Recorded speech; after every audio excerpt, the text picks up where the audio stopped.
right now we have the entrenched energy monopolies and cartels. You know, we have OPEC and we have the 7 sister oil companies that control all the oil and energy. But what people have to understand is that the people who run the energy business in this world, which is the biggest business on the planet, turning over $4 to $5 trillion a year, it's bigger than guns and drugs, it's bigger than defense. They control the newspapers, they control the governments. But these companies are so big that they regulate the government, which regulates them. It's not free. Nothing is free. But cheap and efficient energy exchange is a viable concept. Now I say that everything in this universe is free energy. It's been dreamed of for hundreds of years that somewhere, someplace, as Tesla said, man will hook his machinery to the very wheelwork which drives the universe itself. The history of science is the history of the suppression of great inventions. A few classic stories. Nikola Tesla. Nikola Tesla is regarded as the founding father of free energy. His astounding developments in the generation of alternating electrical current are still being used today. His most notorious project involved the transmission of wireless electricity into the atmosphere, which allowed for unlimited power to be freely accessed by everyone. When his financial backer, J.P. Morgan, realized that this power system could not be metered, all funding was immediately withdrawn. Tesla's electrical broadcast towers were dismantled, and through Morgan's many close connections with the media and government, Tesla's career was destroyed. In 1977, Bruce De Palma unveiled the first prototype of the N machine, an electrical generator which uses rotating magnets to generate up to 5 times more power than it takes to drive it. I know about the fact that the Japanese government and the Indian government have ongoing projects to produce N machines for domestic power. My partner is Paramahamsa Tiwari, who is the director of the Nuclear Power Corporation of India, which operates all the nuclear plants in India. In late 70s, I learned from Bruce De Palma that he had carried out certain crucial experiments by rotating electromagnets. Tiwari tested a prototype based on De Palma's N machine under laboratory conditions. The results were deemed too impressive, causing disbelief and suspicion among conservative government officials and the power consortiums that backed the project. Tiwari was forced to abandon the project completely. It's a major breakthrough that will no doubt make motorists happy, and as Ralph Robinson explains, the Pentagon is also showing lots of interest in this project.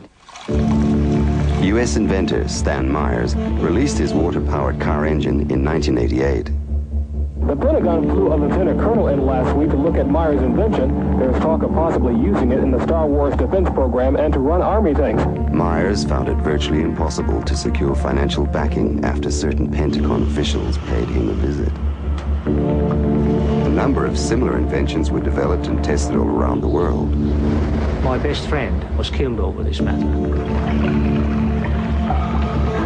There's a chap here, about 10 minutes away from here, driving. He has been running his car on water since 1986 with the government's permission, provided that he keeps his mouth shut. And with regular intervals, using his own words, they keep warning him to keep his mouth shut. One of our colleagues who have been running car on the water for the 10-year period now, he reckons that it's 26 times more powerful than petrol.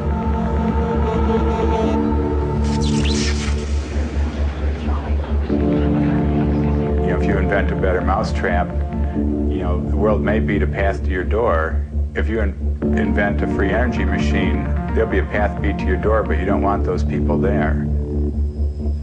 One of the pivotal people that I encountered early in my career was Edgar Mitchell, the astronaut. Liftoff.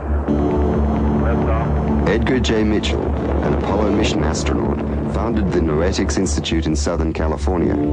The Institute's charter was supposedly to develop alternative energy systems by attracting inventors from all over the country. Mitchell became extremely interested in De Palma's N machine. He made De Palma a paltry offer to buy out the invention, which De Palma naturally refused. He said to me that if I ever tried anything on my own in California, I would get my head blown off. So I was scared to death.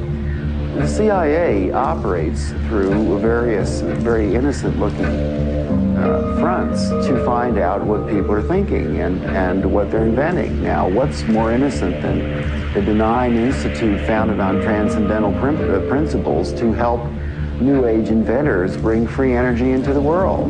And that situation still exists in the United States today, where a person that really understands what's going on just can't get their idea out because the alternative science and medical fields have been co-opted by the intelligence services. And he converted this little engine to run on water. This is many, many years ago. And he used it for several years. And somehow the news got out, and one day he got visitors, and he was told to dump the engine or else. 3 weeks later, the man was dead. And the coroner's finding was that he fell off the back of a train. He was drunk. Now, it happened that he didn't drink. Even Dr. Townsend T. Brown, the electrogravitic research scientist, has on his 16-millimeter film of his lab test, which we've got here, he has guys with the black suits and black hats come into the place. You can see where the legends come from. I mean, these guys come in and they look like, you know, bad Bart to black man. I mean, it's classic, and these things do happen. There is no progressive science in a world where every scientific idea is evaluated for its military potential.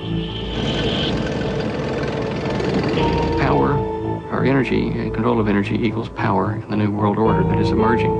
If you control the energy, the way we get around, the way we get electricity, the way we have our TVs and video cameras and stuff, if you do the control of the energy, then you've got control of the people.